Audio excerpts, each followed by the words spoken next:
아멘. 우리 책 44페이지입니다. 44페이지. 오늘은 네 번째 시간, 구약 3권의 네 번째 시간. 지난주는 요단강을 건너는 이야기였고, 이제 오늘은 여리고성을 점령하는 내용입니다. 둘 다 여호수아가 처음 지도자가 되어서, 그리고 이제 이스라엘 백성이 가나안 땅에 들어가게 되는 그런 내용들인데요. 지난주는 그 요단강이 넘실거릴 때 하나님이 제사장을 통해서 언약궤를 앞세우고 그 요단강을 건너가게 하셨고, 이제 오늘은 이 여리고성을 우리가 너무 잘 알고 있는 것처럼 일반적인 방법이 아니죠. 여리고성을 돌아라, 하루에 한 바퀴씩 7주나 7바퀴를 도는 방식으로 오늘 제목처럼 기이한 승리를 주시는 하나님을 우리가 볼 수 있습니다. 가장 기이한 승리는 예수 그리스도 십자가의 승리일 것입니다. 하나님의 아들이 인간의 몸을 입고 이 땅에 오셔서 십자가상에서 죽으셔서 사망을 생명으로 바꾸시는, 그래서 그 견고하던 죄의 성읍이 무너지게 되는 것이 닮아 있죠. 본문에도 언급되지만 이 여리고성은 그 성벽이 너무나 두꺼워서 마차 2대가 그 성벽 위로 다닐 만큼 두꺼운 성읍이었다고 합니다. 그 엄청난 성읍이 하나님의 기이한 방법으로 무너뜨리게 된 것처럼 이 성읍과는 비교할 수 없이 견고한 죄의 성읍이 예수 그리스도를 통해서 이제 무너지게 되는 그 예표를 우리가 볼 수 있는데요. 신학적 주제 읽으면서 오늘 내용을 들어가겠습니다. 우리 함께 읽겠습니다. 하나님의 명령이 아무리 기이해 보일지라도 주님은 자기 백성의 신실한 순종을 통해 승리를 거두십니다. 예수님의 신실한 순종이 결국 승리의 모든 근원이 되셨죠. 다음 페이지 보시면요. 이 세션에서 우리는 여리고성 함락에 관한 이야기를 공부하며 하나님이 미련해 보이는 일로 세상에 지혜 있는 자들을 어떻게 당황하게 하시는지를 보게 될 것입니다. 또한 보이는 세상의 힘을 제압하시는 보이지 않는 하나님의 능력을 보게 될 것입니다. 그리고 라합의 이야기를 통해 하나님을 믿는 누구에게나 자비와 은혜를 베푸시는 주님을 보게 될 것입니다. 그리스도인은 하나님이 언약을 성취하시고 자비를 베푸시는 분임을 믿기에 상황이 심상치 않게 돌아가더라도 그분께 순종합니다. 옆에 박스에 보면 어거스틴이 이런 말을 했습니다. 신앙이란 보지 못하는 것을 믿는 것입니다. 이러한 신앙의 보답은 믿는 것을 보게 되는 것입니다. 사모하는 마음이 생기더라고요. 신앙이란 보이지 않는 것을 믿는 것인데, 그런데 그 믿은 것이 보게 되는, 나의 믿음의 성취를 경험하는 사람들. 네, 오늘 딱 그 이야기죠. 여리고성은 너무나 두꺼운데 하나님은 그냥 저희 성을 돌아라, 그러면 성벽이 무너질 것이다. 이 보이지도 않고 잡히지도 않고 경험해보지도 못했어요. 그런데 그들의 믿음대로 그 일이 이루어지거든요. 그 성도의 삶이라고는 우리에게 도전하고 계십니다. 첫 번째입니다. 하나님은 하나님의 적들과 싸워 승리할 것을 약속하십니다. 여리고성은 이제 우리가 라합 이야기는 나오지 않고 후반부에 잠깐 언급되는데, 이미 라합을 통해서 여리고성 사람들이 이 이스라엘 백성들을 두려워한다는 본문의 이야기가 있어요. 이스라엘 백성 온다는 소문을 듣고 이들은 아주 굳게 모든 출입을 닫고 있습니다. 두려운 마음으로 방비하고 있는 상황 속에서 하나님이 여리고성을 함락시킬 방법을 여호수아를 통해서 말씀하시죠. 본문 같이 읽어보겠습니다. 이스라엘 자손들로 말미암아 여리고는 굳게 닫혔고 출입하는 자가 없더라. 여호와께서 여호수아에게 이르시되 보라, 내가 여리고와 그 왕과 용사들을 내 손에 넘겨 주었으니 너희 모든 군사는 그 성을 둘러 성 주위를 매일 한 번씩 돌되 엿새 동안을 그리하라. 제사장 7은 7 양각 나팔을 잡고 언약궤 앞에서 나아갈 것이요 7째 날에는 그 성을 7번 돌며 그 제사장들은 나팔을 불 것이며 제사장들이 양각 나팔을 길게 불어 그 나팔 소리가 너희에게 들릴 때에는 백성은 다 큰 소리로 외쳐 부를 것이라. 그리하면 그 성벽이 무너져 내리리니 백성은 각기 앞으로 올라갈지니라 하시매. 여리고성은 봉쇄되었습니다. 아주 단단히 방비하고 있는 상황이죠. 그들은 이스라엘 백성을 두려워서 문을 걸어 잠궜습니다. 그런데 하나님은 열지 못하는 것이 없으신 분이시거든요. 아무리 닫아도 하나님이 여시려고 하시면 다 열어집니다. 사모하는 마음이 또한 생기더라고요. 우리 주변에 정말 굳게 닫힌 마음을 가지고 있는 어떤 사람들, 그들의 결국 문을 닫는 이유는요, 두려움 때문입니다. 복음을 향해서 세상을 향해 문을 닫는 이유는 뭔가 알 수 없는 두려움이 그들의 마음을 닫게 하겠지만, 그러나 하나님이 여시려고 하시면 열지 못하는 것이 없음을 우리는 믿음으로 그 주변을 또 돌아야 할 것입니다. 이스라엘을 위해 싸우신 하나님은 우주의 모든 문을 열 수 있는 만능 열쇠를 가지고 계시므로 닫힌 여리고 성문도 능히 여실 수 있습니다.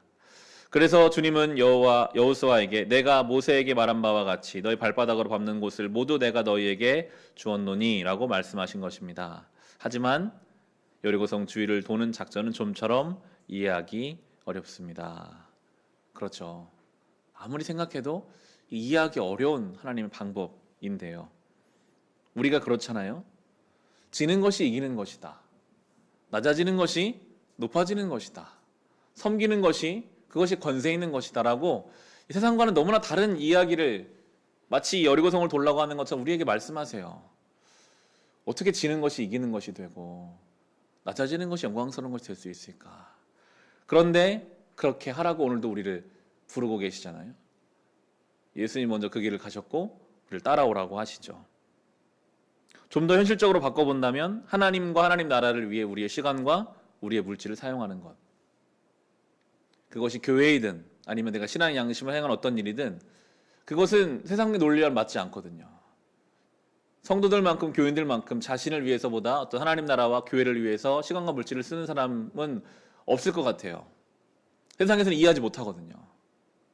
그런데 오늘도 주님께서는 그러한 방식으로 이 신앙의 길을 걸어가는 것을 우리에게 또 말씀하고 계시죠. 세상의 지혜 방법과는 비교할 수 없는 하나님의 지혜 방법이 있다라는 것을 우리에게 가르쳐 주십니다. 하나님은 겉보기에 미련해 보이는 전투 계획을 통해 뜻하신 바를 이루십니다. 그러나 하나님께서 세상에 미련한 것들을 택하사 지혜 있는 자들을 부끄럽게 하려 하시고 세상에 약한 것들을 택하사 강한 것들을 부끄럽게 하려 하시며, 계획이 실행되는 동안 이스라엘 백성 계속해서 참여해야 합니다. 이스라엘의 실행한 일을 하나님이 완수하실 것입니다. 백성이 성 주위를 행진함으로써 여리고성 전투에 참여하면 하나님이 성벽을 무너뜨리심으로써 그들에게 승리를 가져다 주실 것입니다. 성벽 주위를 여러분 100바퀴 돈다고 해도 성은 사실 안 무너지잖아요. 우린 그걸 너무나 잘 알고 있는데, 그러니까 이것은 어떻게 보면 이스라엘 백성은 그냥 순종했을 뿐이고 하나님이 다 하신 거거든요. 백성에게 요구하시는 것은 순종이었고, 하나님은 그들이 성벽 안 돌아도 그 성을 무너뜨릴 수 있는 능력이 하나님께 있으신 분이신 거죠. 그런데 왜 이런 일을 하실까요? 함께 하기 원하시거든요. 우리에게는 늘 순종을 요구하십니다. 저는 이 말씀을 묵상하면서 순종이라는 것이 그냥 가만히 앉아서 하나님 때를 기다리는 것은 아니구나. 그 성 주변을 도는 것이구나. 그게 우리에게 있는 순종의 어떤 역할들이거든요. 저에게는 자리를 지키는 것이었습니다. 이 예배의 자리. 코로나로 인해서 모이기가 어려워도 누군가는 또 이 예배를 통해 하나님 복음이 전달될 수 있겠지라는 마음으로 이 자리를 지키는 것이 저에게는 성벽을 도는 것이더라고요. 제가 여기서 예배를 드린다고 뭐 대단한 일이 일어나겠습니까? 그런데 하나님이 그 일을 사용하시는 분이시니까요. 여러분의 자리에서 하나님 여러분 요구하시는 성벽을 도는 일이 있을 것입니다. 내가 이거 한다고 뭐가 달라질까? 저 견고한 성읍과 내가 그냥 조용히 성을 도는 것은 너무나 이게 안 맞잖아요. 그런데 하나님은 그 순종하는 자를 통해 하나님의 일을 이루신다라고 오늘도 우리에게 말씀해주고 계십니다. 잘하는 것이 아니라 순종하는 것을 요구하시죠. 하나님은 여호수아에게 제사장들로 하여금 양강 나팔을 길게 불게 하고 그것을 따라 온 회중이 큰 소리로 외쳐 부르게 하라고 말씀하셨습니다. 하나님의 예사롭지 않은 전투 계획은 먼저 나팔을 불고 이를 따라 모두가 함성을 지르는 것입니다. 결과적으로 여리고 성벽 붕괴라는 상상도 못 해본 재앙을 경험하게 될 것입니다. 하나님 말씀하셨기 때문에 불도저나 건물, 철거용, 세공이 없어도 두꺼운 성벽이 스스로 무너져 내릴 것입니다. 그러나 하나님은 이스라엘이 하나님 명령을 따라 믿음으로 순종할 때 성벽이 무너지도록 하셨습니다. 그들이 소리 안 질러도 성벽은 무너져요. 하나님은 순종하는 자에게 그 순종의 능력이 무엇인지를 가르쳐주기 원하셨던 것이죠. 그러면서 이 책은 이 아브라함의 순종과 연결시키고 있어요. 그 다음 질문이 이것이거든요. 하나님이 여리고 성과 관련해 이스라엘에게 주신 이해할 수 없는 명령과 아브라함에게 고향을 떠나 미지의 땅으로 가라고 하신 명령, 어떤 유사점이 있습니까? 아브라함 부르실 때 어디로 가라고 명확하게 말씀 안 하시고 그냥 떠나라, 내가 내게 지시할 땅으로 가라. 근데 아브라함은 갔어요. 그게 믿음의 발걸음이 되었죠. 하나님이 오늘 우리에게도 뭔가 요구하십니다. 이때를 묵상해 보면요, 한 바퀴를 돌면 뭔가 이게 7분의 1만큼 성벽이 좀 이렇게 흔들리거나 붕괴가 되는 게 조짐이 보이면 기대감이 생기잖아요. 아, 그럼 내일 또 돌면 7분의 1만큼 또 무너지겠구나. 그러면 이제 마지막 날 신나게 돌 수 있을 것 같은데 이 미동도 없었을 거란 말이죠. 한 바퀴를 돌아도, 여섯째 날까지 돌아도, 일곱째 날 7바퀴를 돌아도 함성을 외칠 때까지 미동도 한 것 같지 않는 그 성벽이 함성을 외치자 하나님 말씀 그대로 성취되는 것을 우리에게 보여주시는 것을 보면서 이 순종이라는 것이 보이지 않는 것을 믿는 믿음, 그런데 그 믿은 것을 보게 하시는 하나님, 이게 놀라운 역사인 것 같습니다. 그러면서 우리는 질문해야 합니다. 나에게 요구하시는 여리고를 도는 행위는 무엇일까? 그게 사명자의 삶이잖아요. 그것이 잡히지 않으신다면 이제 먼저 그걸 찾아야 합니다. 하나님, 제가 그런 믿음으로 돌아야 하는 여리고성은 무엇입니까? 저는 무엇으로 하나님 말씀에 순종하여 그것을 감당해야 할까요? 분명히 살게 하신 목적과 이유가 있을 거잖아요. 우리가 가야 하는 가나안까지 가기 위하여 우리가 점령해야 될 여리고성이 우리에게 있음을 믿고 우리가 순종함으로 또 묵상함으로 고민함으로 그것을 찾아가야 할 것입니다. 두 번째입니다. 하나님의 백성은 하나님의 적들에 대한 승리를 위해 준비하고 순종합니다. 여호수아는 하나님이 주신 행진 명령을 그대로 전달했습니다. 그리고 그들이 다 순종했어요. 엿새 동안 하루에 한 번씩 돌았습니다. 하나님이 조용히 돌라고 하시거든요. 한마디도 하지 말라고 하세요. 조용히. 내면에 들려오는 의심이 당연히 있었겠죠. 이거 돈다고 뭐가 될까? 그런데도 위대한 것은 그들이 그 일에 순종했어요. 그들은 엿새 동안 하루에 한 번씩 침묵 가운데 두꺼운 성벽 주위를 행진했습니다. 중요한 부분인 것 같습니다. 만약에 그들이 침묵하지 않았다면 정말 될까? 서로 수근수근거리는 그 목소리들이 더 큰 의심을 가지고 오고 그들의 발걸음을 멈추게 하거나 되돌려 불러일지도 모르겠습니다. 우리의 한마디의 그 믿음 없는 말은 전파력이 있고 힘이 있거든요. 하나님은 그들에게 침묵하고 대신에 순종하게 하셨어요. 근데 우린 반대일 때가 많아요. 순종은 안 하고 불평불만의 말만 쏟아냅니다. 아무 일도 일어날 수가 없죠. 설령 의심이 있어도 아무 일도 일어나는 것 같지 않아도 그래도 한마디의 말을 하지 않고 순종의 걸음을 걷는 자들을 통해 하나님의 역사가 일어나더라고요. 다리가 아프고 힘들어 주변 사람에게 작은 목소리로 불평하고 싶지는 않았을까요? 전쟁터에 잔뼈가 굵은 군인들이 침묵한 채 성 주위를 돌라는 명령을 받고 어떤 생각이 들었을까요? 처음에는 의심과 불평만을 가졌지만 하나님 방법에 따라 그분의 뜻을 실행하면서 그들은 새 힘을 얻는 기분을 느꼈을지도 모릅니다. 그런 생각을 해보게 되더라고요. 어떻게 그들이, 우리는 이스라엘 백성이 얼마나 의심 많은지 알잖아요. 모세가 40일 동안 시내산 가 있으면 금송아지 만들어 돌아가자고 하는 것이 이스라엘 백성의 본성인데 어떻게 이들이 이렇게 일주일 동안 순종할 수 있었을까요? 먼저는 요단강의 경험이 있었기 때문이죠. 요단강을 하나님께서 건너게 하신 경험이 그들에게 있었기 때문에 그 하나님을 순종하는 그 관성으로, 그 믿음으로, 그 경험으로 그 길을 이제 걸어가는 것이고, 또 하나는 이 책에서 써놓은 것처럼 저는 하나님 뭔가 그들의 마음에 감동을 주셨을 것 같아요. 한 바퀴를 돌며 이것이 그냥 허무맹랑한 일이 아니라 뭔가 그들 안에 있는 기대감, 순종하는 자만이 경험할 수 있는 그 기대감이 있거든요. 순종 안 해본 사람은 모릅니다. 상황이 똑같아도 변화가 없어도 내가 주님 말씀을 순종했다는 사람이 경험할 수 있는 하나님의 그 위로와 하나님의 힘이 그들을 이끌어 갔을 것입니다. 그러면서 두 번째 이런 질문이 있습니다. 그리스도인들이 자기 자신이나 다른 사람들의 생각 대신 하나님의 뜻에 집중하고 순종할 수 있도록 서로 일깨워주는 좋은 방법에는 어떤 것이 있을까요?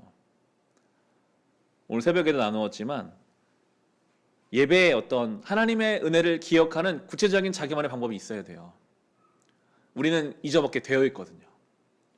아무리 홍해를 건너는 놀라운 경험을 내가 해도 정말 내가 인정할 수밖에 없는 하나님의 그 놀라운 경험이 내 인생에 있었어도 한 달 지나고 두 달 지나고 1년 지나면 잊어버리는 게 우리의 모습이거든요. 다 마찬가지예요. 그래서 기억하고자 하는 구체적인 행위가 있어야 합니다. 그것이 예배의 자리든 뭐 중보기도의 사역이든 내가 신앙서적을 읽는 것이든 뭔가 나만의 내가 그것을 기억하기 위한 구체적인 여러분 방법이 있으셔야 합니다. 오늘 오전에 말씀 묵상을 적어보고 나누면서 수학 문제를 풀려면 수학 공식을 외워야 되거든요. 공식을 외우지 않으면 문제를 풀 수가 없어요. 우리 인생의 문제를 풀려면 신앙의 공식이 외워져 있어야 돼요. 내 안에. 그거 없으면 문제를 풀 수가 없거든요. 외워야 합니다. 기억해야 합니다. 새겨야 합니다. 그게 우리의 문제를 풀 수 있는 힘이 되는 것이기 때문이죠. 다음 본문입니다. 이제 하나님 말씀대로 다 성취되는 내용인데요. 같이 읽어보겠습니다. 일곱째 날 새벽에 그들이 일찍이 일어나서 전과 같은 방식으로 그 성을 7번 도니 그 성을 7번 돌기는 그날뿐이었더라. 7번째에 제사장들이 나팔을 불 때에 여호수아가 백성에게 이르되 외치라. 여호와께서 너희에게 이 성을 주셨느니라. 이 성과 그 가운데 있는 모든 것은 여호와께 온전히 바치되 기생 라합과 그 집에 동거하는 자는 모두 살려주라. 이는 우리가 보낸 사자들을 그가 숨겨주었음이니라. 너희는 온전히 바치고 그 바친 것 중에 어떤 것이든지 취하여 너희가 이스라엘 진영으로 바치는 것이 되게 하여 고통을 당하게 되지 아니하도록 오직 너희는 그 바친 물건에 손대지 말라. 은금과 동철 기구들은 다 여호와께 구별될 것이니 그것을 여호와의 곳간에 드릴지니라 하니라. 이에 백성은 외치고 제사장들은 나팔을 불매 백성이 나팔 소리를 들을 때에 크게 소리질러 외치니 성벽이 무너져 내린지라. 백성이 각기 앞으로 나아가 그 성에 들어가서 그 성을 점령하고 그 성 안에 있는 모든 것을 온전히 바치되 남녀노소와 소와 양과 나귀를 칼날로 멸하니라. 아멘. 일곱째 날 우리가 7바퀴를 돌았습니다. 7번 돌 때 명령에 따라 크게 소리 질렀습니다. 무너지는 것을 보고 소리 지른 것이 아니라 7바퀴를 돌았는데도 미동도 하지 않는 그 여리고 성벽을 보면서 소리를 질렀습니다. 무너지기 전에 말입니다. 그들은 하나님이 그들에게 성을 내어주실 줄 믿고 믿음으로 함성을 지른 것입니다. 믿는 자들은 전투가 끝날 때까지 혹은 성벽이 무너질 때까지 기다려서는 안 됩니다. 자신이 처한 현실에서 크게 소리질러 외쳐야 합니다. 믿는 자들은 믿음을 증거할 완벽한 때를 기다려서도 안 됩니다.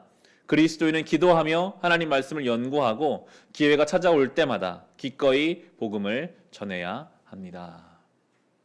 성읍이 경고해도 외치는 거예요. 하나님 하라고 하셨으니까요. 오늘도 예수의 십자가를 지고 섬기는 것입니다. 그때 그 성은 무너지게 되는 것이죠. 하나님이 이스라엘에게 준 명령은 말과 행동의 중요성을 밝히 보여줍니다. 이스라엘 백성은 긴 나팔 소리와 함께 여호수아가 외치라고 명령할 때까지 침묵하게 하셨어요. 한마디도 내뱉지 못했습니다.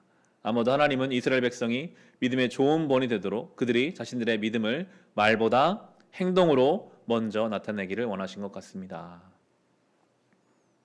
침묵하여 그 길을 한 발자국 더 걸어가는 것. 그것이 믿음이더라고요. 말로 하는 것이 아니라 행동으로 하는 것. 그것이 바로 이 여리고성을 무너뜨리는 이스라엘 백성의 믿음이었습니다. 그들이 함성을 지르자 하나님이 성벽을 허무너뜨리셨습니다. 돌 하나도 돌 위에 남기지 않고 완전히 무너뜨리셨습니다. 성벽이 어찌나 크고 두꺼운지 그 안에 집을 지을 수 있을 정도였고 성벽 위에는 마차 2대가 나란히 경주를 벌일 수 있을 정도였다라고 그렇게 이야기를 합니다. 그런데 그런 성벽이 완전히 무너져 내린 것입니다. 바로 이것이 하나님의 능력입니다. 여호수아 6장은 하나님이 사람의 순종을 통해 어떻게 승리를 이루시는지를 잘 보여줍니다. 군대가 행진하고 7명의 제사장이 양각 나팔을 불고 온 회중이 큰 소리로 외쳐 부를 때 비로소 성벽이 무너졌습니다. 믿음은 기적을 일으킵니다. 행진에 동참하는 한 사람 한 사람이 하나님께 순종하고 믿음으로 걸어야 하나님만이 하실 수 있는 일, 그 성벽이 무너지는 것을 볼 수 있습니다. 이게 이 견고한 이 시대의 죄악을 무너뜨릴 성도들의 행진이겠죠. 예수님이 앞서가신 그 길을 묵묵히 오늘도 한 바퀴 더 도는 것, 그리고 외치는 것, 그렇게 하나님의 승리하심을 기대하고 보는 것, 그것이 교회와 성도들이 해야 할 일인 것입니다. 날마다 예수의 십자가를 내가지고 나에게 주어진 여리고를 돌아가는 사람들이 있을 때 하나님의 승리가 경험되게 될 것입니다. 이 하나님의 승리와 하나님께 대적한 여리고성의 진멸 속에서 한 사람, 라합과 그 가족들이 언급되고 있어요. 일전에 이미 여호수아가 정탐꾼을 보냈을 때 이 라합이 목숨을 걸고 이 정탐꾼들을 숨겨주었고, 그것이 이제 구원의 도구가 되는데요. 세 번째가 이 라합에 관한 이야기입니다. 하나님은 하나님의 적들 가운데서 남은 자를 빼내어 구출하십니다. 이 세션의 이야기는 하나님이 자기 백성을 구원하고 원수를 심판하기 위해 권능을 사용하시는 극적인 예입니다. 동시에 자비의 한 줄기 빛을 엿볼 수 있는 이야기이기도 합니다. 여리고성을 점령할 때 여호수아는 2명의 정탐꾼이 그들에게 도피처를 제공해준 라합과 맺었던 약속을 잊지 않았습니다. 여호수아는 라합의 집에 모여있는 그녀의 가족들을 구출하도록 정탐꾼들을 보냈습니다. 하나님은 심판하시는 분이세요. 하나님께 대적한 여리고성은 완전히 진멸당합니다. 그러나 그 가운데 구원받는 자들을 남기시죠. 노아의 홍수 때도 마찬가지였습니다. 모든 사람이 죄로 인해 심판당하지만 하나님이 노아와 그 가족들을 구원할 길을 열어두셨습니다. 하나님은 심판하시는 분이시지만 사실은 구원하시는 분, 용서하시는 분인 것이죠. 본문 같이 읽어보겠습니다. 여호수아가 그 땅을 정탐한 두 사람에게 이르되 그 기생의 집에 들어가서 너희가 그 여인에게 맹세한 대로 그와 그에게 속한 모든 것을 이끌어내라 하매, 정탐한 젊은이들이 들어가서 라합과 그의 부모와 그의 형제와 그에게 속한 모든 것을 이끌어내고 또 그의 친족도 다 이끌어내어 그들을 이스라엘 진영 밖에 두고 무리가 그 성과 그 가운데 있는 모든 것을 불로 사르고 은금과 동철 기구는 여호와의 집 곳간에 두었더라. 여호수아가 기생 라합과 그의 아버지의 가족과 그에게 속한 모든 것을 살렸으므로 그가 오늘까지 이스라엘 중에 거주하였으니 이는 여호수아가 여리고를 정탐하려고 보낸 사자들을 숨겼음이었더라. 아멘. 성경은 이 라합을 언급할 때 계속해서 기생 라합이라고 그를 부르고 있어요. 불명예스러운 수식어가 따라붙고 있죠. 기생이라는 수식어입니다. 그런데 흥미롭게도 이 라합이 마태복음 1장에 예수님 족보에 등장할 때는 기생이라는 말을 하지 않습니다. 다음 구절을 보십시오. 살몬은 라합에게서 보아스를 낳고 보아스는 루색에서 오벳을 낳고 오벳은 이새를 낳고, 기생 라합이 아닙니다. 보아스의 어머니, 우리가 룻기를 통해 살펴보았던 그 보아스의 어머니 라합. 그래서 성경 주석은 왜 보아스가 이방 여인 룻에 대해서 관대했는가? 자기 어머니가 이방 여인이었으니까요. 그래서 그가 그런 열린 마음을 가지고 있었다고 해석하는 경우들도 있더라고요. 이 라합은 기생이 아니라 예수 그리스도 족보의 한 축을 담당하는 믿음에 있는 여인.